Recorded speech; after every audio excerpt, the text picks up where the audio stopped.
Cari amici, buon Natale a tutti, buone festività. La Via dei Presepi continua il suo tour per il territorio trevigiano. Siamo a Gaiarine, siamo in compagnia degli amici del Presepi Gaiarine. Ben ritrovato Alessandro, ben ritrovato Antonio. È un piacere avervi qui. Raccontateci un attimino quello che abbiamo qui accanto a noi.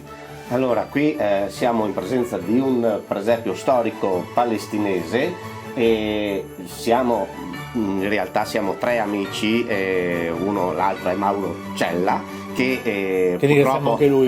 Certo, ci mancherebbe, purtroppo oggi non ha potuto essere presente e noi quest'anno abbiamo fatto diversi aggiornamenti o upgrade come si dice adesso del presepio, però dovete venire a vederlo perché non posso spiegarvi tutto, e se volete venire a vederlo è aperto dal 25 dicembre fino al 31 gennaio con orari i feriali dalle 8:30 alle 12 e i festivi dalle 8:30 alle 19.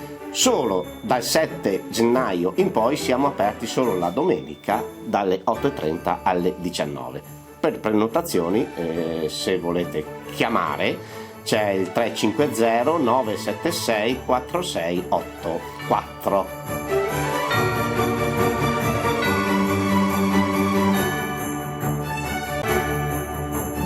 Ad Antonio, vi faccio fare, siete in tema, vi faccio fare gli autocomplimenti perché lo meritate davvero, quindi un ringraziamento a tutti voi e poi dai appuntamento perché Alessandro se ne è dimenticato dove siamo per venirvi a trovare.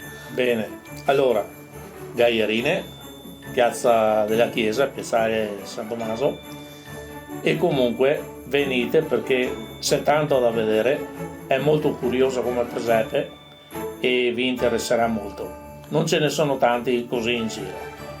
Venite a trovarci.